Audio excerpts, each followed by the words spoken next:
Hello everyone, welcome back to our channel Yon institute. तो हमने last lecture में किया था चैप्टर नंबर 1 अपना कंप्लीट। तो अब जो नेक्स्ट चैप्टर है वो है हमारा चैप्टर नंबर 4 जनरल। सेकंड और थर्ड वाला वो भी मैं आपको बाद में कराऊंगा, क्योंकि आप हम सिस्टमेटिक तरीके से अकाउंट्स को करेंगे। तो अब जो फोर्थ चैप्टर है उसका नाम है जर्नल। चलिए इसके हम मीनिंग फीचर सब पढ़ते हैं। कह रहे हैं इंट्रोडक्शन टू जर्नल। जर्नल क्या है? Journal is a book of original entry in which all transactions are recorded systematically. कह रहे जर्नल वो बुक्स ऑफ ओरिजिनल एंट्री है जिसमें कि हम सारी की सारी अपनी बिजनेस की ट्रांजेक्शन्स को रिकॉर्ड करते हैं सिस्टमेटिकली तरीके से, मतलब 1 2 3 4 date wise. The word journal has been derived from the French word jour. कह रहे हैं फ्रेंच वर्ड जो था जर, हमने वहाँ से जर्नल वर्ड का मीनिंग निकाला जिसका मतलब क्या था, ए डे। दस journal means a book which record all monetary transaction on daily basis. Journal वो बुक्स ऑफ अकाउंट है हमारी, या वो बुक है जो रिकॉर्ड करती है हमारी सारी पैसे वाली ट्रांजेक्शन डेली बेसिस पे, रोज़ रोज़। द ट्रांजेक्शन है recorded in chronological order. Chronological order आपको पता होगा, आपने पढ़ा होगा साइंस में कहीं पे भी। तो chronological order in the order of their occurrence. जब जब जैसे अप्रैल 1 अप्रैल 2 सीरियल वाइज मतलब डेट वाइज उसका चलेगा। अब बस इसको इतना ही रखिएगा, ठीक है। अब कह रहे हैं फीचर्स क्या हैं जर्नल के। Following are the features. और आपको मीनिंग आ गया तो आपको फीचर्स भी बन जाएंगे थोड़े। It is a book of original entry because transaction is recorded at first stage in this book.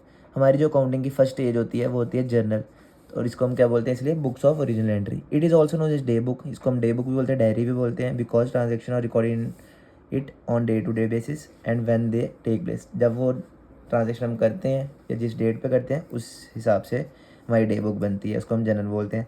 The journal is only a subsidiary book. ये सब्सिडरी बुक है, subordinate to the ledger. Ledger से पहले बनती है।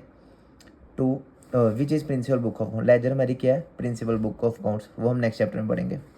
It keeps a chronological record of all transaction date is arrange according to the order of occurrence. ये हमने meaning में पढ़ लिया था कि क्रोनोलॉजिकल ऑर्डर डेट वाइज इसकी ट्रांजेक्शन को रिकॉर्ड करते हैं, ठीक है, जब जब वही है। The journal gives a complete picture of each business transaction and thus maintain the identity of the transaction. Journal आपको पूरी कंप्लीट पिक्चर बताता है आपके बिजनेस ट्रांजेक्शन की, कि वो परचेज की है, सेल की है, कैश की है, क्रेडिट की है, ठीक है, सारा बता देता है, जिससे कि आपको पता चल जाएगा आपकी आइडेंटिटी क्या उस ट्रांजेक्शन की। अब इसको हम और पढ़ लेते हैं एक पॉइंट और। Amount of transaction is recorded on both side, debit and credit side. It helps in maintaining arithmetical accuracy of the books of account. इसमें हम क्या करते हैं, डेबिट और क्रेडिट इसमें भी होता है आपका, तो इससे क्या पता चलता है आपने जो अमाउंट लिखा है वो सही लिखें, ठीक है। बस इतना ही रखिएगा, इसको आगे चलो कर लेते हैं। Seventh point, the journal reflects the relation that exist between two aspects, debit and credit involve in transaction. कोई भी डेबिट क्रेडिट हो रहा होगा हमारी ट्रांजेक्शन में, उसमें जर्नल आपको बता देगा क्लियर करके यहाँ पे डेबिट हो रहा है या क्रेडिट हो रहा है। Eighth, every entry in the journal is followed with narration. इसमें हमने कोई भी एंट्री करेंगे ना उसके बाद हम नरेशन लिखेंगे। नरेशन क्या होती है वो मैं आपको क्वेश्चन में जब हम प्रैक्टिकल वाला पोर्शन स्टार्ट करेंगे वहाँ आपको ऑटोमेटिक पता चल जाएगा। Which describes briefly the true nature and context of the transaction. कह रहे हैं जर्नल में आप जब बनाएंगे उसके बाद आपने क्या करना है, नरेशन भी लिखनी है, जिसमें कि आपका पूरा आप बताएंगे कि क्या नेचर था हमारी ट्रांजेक्शन, क्या उसमें लिखा था हमने ट्रांजेक्शन में, ठीक है। ये आपके फीचर्स भी हो गए, मीनिंग भी हो गया। अब जो बात है अगली है वो है नीड, क्या ज़रूरत पड़ गई हमें इसकी। कह रहे हैं the transaction can directly be recorded in the proper account in the journal but such A procedure will be difficult and confusing if number of transaction is large. Journal is needed in the following respects. कह रहे हैं जो हम transaction अगर चाहे हम record कर सकते हैं डायरेक्टली भी लेजर में, लेकिन क्या है कि उससे कारण क्या हो रहा था, इस प्रोसीजर से हमें मुश्किल हो रही थी और कन्फ्यूजन हो रही थी, इसलिए हमने यह किया क्योंकि उसमें जो ट्रांजेक्शन होती हैं जर्नल में हमारी बहुत ज़्यादा होती हैं, इसलिए हमें ये करना convenient recording of the transaction, अच्छे तरीके से सारी रिकॉर्ड हो जाती है हमारी transaction. Maintaining and preserving the identity of the transaction. Maintain करनी है, जैसे परचेज उसको बचा के रखना है, सेव करके रखना है कि कौन सी ट्रांजेक्शन थी। असरटेनिंग होता है मतलब कैलकुलेट करना the true nature of a transaction with the help of narration. Narration से पता चलिए कौन सी ट्रांजेक्शन है। ये maintain permanent record of information, और आपने इसका परमानेंट रिकॉर्ड भी बना के रखना है, ठीक है। फंक्शंस क्या हैं जर्नल के। It maintain the identity of each transaction by keeping record of each transaction as a permanent source of document. इसमें हर एक एंट्री को आप या कोई भी ट्रांजेक्शन को आप अच्छे तरीके से रिकॉर्ड रखते हो। फिर आगे it analyses each transaction into debit and credit aspect by double entry system. कहना डबल एंट्री सिस्टम यूज़ करके आप इसको, ये double entry system debit credit जिसमें होता है। इट अरेंजेस ट्रांजेक्शन क्रोनोलॉजिकल कि in order of date. Chronological आपने पहले पढ़ लिया क्या होता है, कि ये उस तरीके से अरेंज करती है हमारी ट्रांजेक्शन को, ठीक है। फिर आगे आपका फॉर्मेट क्या है इसका, ठीक है। सिंपल सा फॉर्मेट है, डेट पर्टिकुलर्स LF बोलते हैं इसको हम शॉर्ट फॉर्म में, लेकिन यहाँ पे इन्होंने पूरा बताया लेजर फोलियो डेबिट अमाउंट और क्रेडिट अमाउंट। कोई भी ट्रांजैक्शन होगी सबसे पहले आपने क्या करना है, उसका ईयर देखना कौन से ईयर में है, फिर उसकी डेट डालनी है, ठीक है। उसके बाद उसका जो एंट्री होगी वो मैं आपको बाद में बताऊँगा। नरेशन मैंने आपको बताया था ऊपर क्या होता है, ये वो चीज़ है नरेशन जो है कि हमने परचेज़ किया मशीनरी कैश में, ठीक है। डेबिट क्रेडिट के रूल मैं आपको बाद में बताऊँगा आगे फॉर्मेट में। अब कह रहे हैं explanation of the columns of journal, कह रहे हैं इसको एक्सप्लेन करिए, आप खुद पढ़ लीजिए क्योंकि डेट है, पर्टिकुलर्स मीन्स होती है हमारी ट्रांजेक्शन्स, ठीक है। ये आप खुद भी पढ़ सकते हैं, ज़्यादा मुश्किल नहीं है।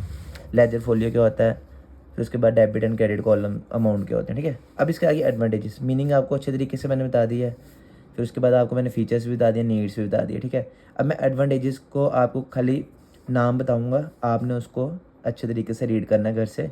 उसके बाद अगर आपको नहीं समझ आता तो हमें कमेंट में बता सकते हैं, ठीक है। First, transaction recorded date wise with explanation मतलब कि नरेशन लिखनी है आपने उसमें प्रॉपर तरीके से, और वो डेट वाइज मैंने आपको पहले बता दिया था। Process of classification and convenience, अच्छे तरीके से सारी की सारी एंट्रीज़ को आपने लिखना है, ट्रांजेक्शन को तो लिखना है जैसे जैसे वो प्रोसेस है उसकी। Ensure that double entry rules have been follow, देखना इसमें डेबिट क्रेडिट का रूल फॉलो होना चाहिए। रिलायबल एविडेंस, ये आपका एविडेंस है, ठीक है। कल को कुछ अगर आपका कोई आपके ऊपर कंप्लेन करता है कि मैंने ये चीज़ आपसे खरीदी थी आपने मेरी और उसने नहीं खरीदी हो यहाँ पे, तो आप क्लेम कर सकते हैं कि भाई तूने तो हमारी जर्नल में रिकॉर्ड है हमारे पास, आपने हमसे ये नहीं खरीदी हुई है। Sub division enables division of labour, इसमें कि अलग अलग डिपार्टमेंट को अलग अलग दे देते हैं, जैसे परचेज अलग अलग देखेगा, सेल्स वाला अलग देखेगा, ठीक है, जो जिसमें एक्सपर्टीज़ है वो। फिर आगे डिटेक्शन ऑफ अर्थमेटिकल एरर्स, इसमें कोई भी अगर आपका अमाउंट में एरर आ रहा है तो आपको सिंपली दिख जाएगा। प्रोवाइड्स प्राइमरी सोर्स डाटा, आपको ये प्राइमरी सोर्स डाटा के तौर पे आप इसको यूज़ कर सकते हैं। Forwarding of balances, the closing balances of last year, इसमें क्या होता है कि जो आपके लास्ट ईयर का जो क्लोजिंग होता है वो आप इसमें लिख सकते हैं, ठीक है, ओपनिंग मान के उसको। Transfer in accounts, transfer of account from one account to another is made through journal, एक अकाउंट को आपने दूसरे में अगर वो करना है, ट्रांसफ़र करना है, तो वो आप किसकी मदद से कर सकते हैं, जर्नल की मदद से, ठीक है। इतना ही था। लिमिटेशन, बल्क एंड वॉल्यूमस मतलब कि बहुत लेंथी है क्योंकि इसमें सारी ट्रांजेक्शन आती हैं और उसमें क्वांटिटी भी बहुत ज़्यादा है। Daily cash basis balance not possible, रोज़ आप कैश वाली एंट्री इतनी नहीं लिख सकते, मुश्किल है ना, लिमिटेशन है। डिफिकल्ट टू लोकेट ट्रांजेक्शन, हर एक ट्रांजेक्शन को ढूंढना मुश्किल है आपके लिए। टाइम कंज्यूमिंग पोस्टिंग, टाइम बड़ा लगता है इसका, ठीक है। अभी स्टेप है, अभी स्टेप को फॉलो करके क्वेश्चन भी कर सकते हैं अगर कहें तो, लेकिन मैं आपको आगे कराऊंगा तो ही आप करिएगा, ठीक है। अब आपको बस इसके लिए ये 3 रूल्स याद करने हैं। Rules of debit and credit under traditional method एक ही बात है, मैंने आपको कराए थे।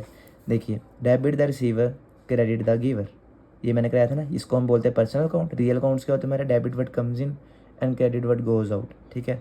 और नॉमिनल अकाउंट का होता है हमारा debit all expense and losses and credit all incomes and gains. अब इस मेथड की वजह से, अप्रोच की वजह से आप ये चैप्टर कर पाएंगे, इसलिए आपका ये होमवर्क है कि आपको इसको लर्न करके आना है, ठीक है, लर्न करके आना अच्छे तरीके से। तो आज की वीडियो में इतना ही रखता हूँ, तो आगे हम इसका करेंगे नेक्स्ट वीडियो में टॉपिक स्टार्ट, ठीक है।